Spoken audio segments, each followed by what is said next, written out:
کو تھوڑا سا الیبوریٹ کریں کہ یہ لیچ آن کیا ہے، تاکہ لوگوں کو پتہ چلے کہ یہ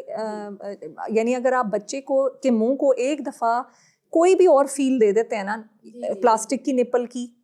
ٹھیک ہے، تو اس کے بعد وہ ماں کے دودھ کی طرف کیوں نہیں آتا اصل میں مسئلہ. اور تھوڑی سی ماں کے دودھ کو ایفرٹ بھی لگتی ہے نا، سک کرنے میں ایفرٹ لگتی ہے بچے کی، جس کی وجہ سے اگر اس کو آسانی سے، اب یہ تو دیکھیں انڈرسٹوڈ سی بات ہے، اگر کسی کو آسانی سے کوئی اس کی غذائی ضروریت پوری ہو رہی ہے،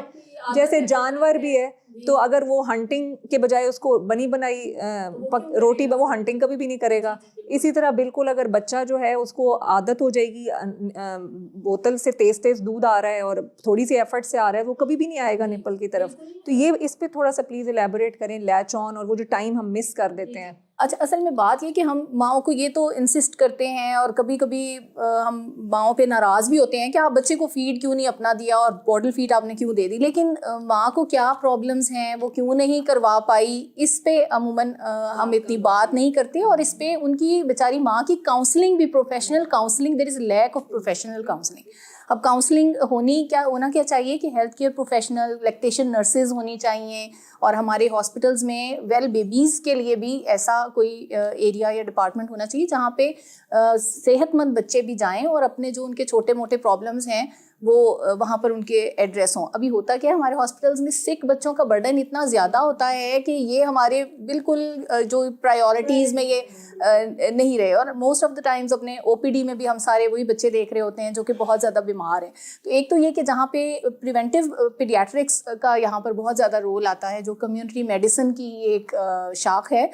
کہ جہاں ویکسینیشن سینٹر ہیں ان کے ساتھ ایک بریسٹ فیڈنگ کارنر تو مدر کے ہم نے بنائے ہوتے ہیں یوزلی، لیکن وہاں پر ایک ہم اگر لیکٹیشن نرس کو بھی اپوائنٹ کر دیں جو ایک ٹرینڈ پرسن ہو، جو ماؤں کو ان کے جو فریکوینٹ پرابلمز ہیں،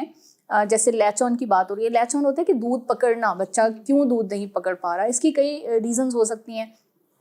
عام طور پہ تو شروع میں اگر ماں نہ تجربہ کار ہے، اس کی پوزیشن ٹھیک نہیں ہے، تو عام طور پہ پھر یہی ہوتا ہے کہ بیبی کے منہ میں جب تک پورا پارٹ نہیں جائے گا، ایریولا کا جو بلیک والا پارٹ ہے بریسٹ ٹیشو کا، جب تک وہ نہیں جائے گا تب تک پیلٹ کو ٹچ اسٹیمولس نہیں ملے گا، تب تک سکنگ ریفلیکس نہیں آئے گی. اس لیے یہ ٹیکنیک امپورٹنٹ ہے. عام طور پہ ہمارے یہاں کنونشنلی جو ہماری نانیاں، دادیاں یا جو بڑی بہنیں یا کوئی فیملی میں بزرگ ہیں، وہ یہ کام انجام دے رہے ہیں ماں کی کاؤنسلنگ کا. لیکن بعض دفعہ چونکہ اب نیوکلیئر فیملیز ہو گئی ہیں اور زیادہ فیملی سپورٹ اتنی آج کل شاید نہیں رہی، تو اس کی وجہ سے ایک تو یہ کہ لیک ہے، ان کو اپنے ارد گرد وہ سپورٹ شاید نہیں مل پا رہی. پھر یہ ہے کہ ہر جو مشورہ ہے وہ اوتھینٹک بھی نہیں ہے، تو کچھ لوگ اس میں بھی ڈسکریج کرتے ہیں. جیسے بڑا یہ کامن میتھ ہے ہمارے گاؤں دیہاتوں میں عام طور پہ کہ ماں کا دودھ کڑوا اور زہریلا ہو گیا ہے، اور اس کے لیے ایک آپ کو حیرت ہوگی شاید یہ جان کے کہ اس کے لیے ایک ٹیسٹ ہے. اور وہ ٹیسٹ کیا ہے کہ جی کیڑے کو، مکوڑے کو دودھ میں ڈالا جاتا ہے اور وہ کیڑا مر جاتا ہے، تو کہتے ہیں کہ جی یہ ماں کا دودھ کڑوا اور زہریلا ہو گیا. اور ایک اور میں آپ کو بڑی انٹرسٹنگ اور بہت سلی پریکٹس بلکہ میں کہوں گی وہ بتاؤں کہ ماں کا دودھ ٹیسٹ کرنے کے لیے لیبارٹریز میں بھیجا جاتا ہے، اور دودھ کے اندر ایک کمپوننٹ ہوتا ہے لیکٹوبیسیلس. وہ ایک بیکٹیریا ہے جو یوزفل ہے بچے کی گٹ کے لیے اور اس کی امیونٹی میں کنٹریبیوٹ کرتا ہے. آپ کو جیسے آپ جانتے ہیں کہ ہم سب کی گٹ کے اندر لا تعداد بیکٹیریا ہوتے ہیں جو ہماری باڈی کا نیچرل امیون سسٹم جو ہے اس کو بوسٹ کرتے ہیں. تو اس کی پریزنس شو ہو جاتی ہے، اور جی اس میں تو کیڑے ہیں دودھ کے اندر، تو جی کیڑے مکوڑے نظر، جراثیم آ گئے ہیں اور یہ تو زہریلا ہو گیا اور بچے کو نہیں. میں تو یہ سوچ رہی ہوں کہ یہ ماں کا دودھ ٹیسٹ کرانے کا آئیڈیا کیسے آ جاتا ہے ان کو کہ یہ بھی ضروری ہے. بالکل، مطلب آپ یہ سوچیں کہ شاید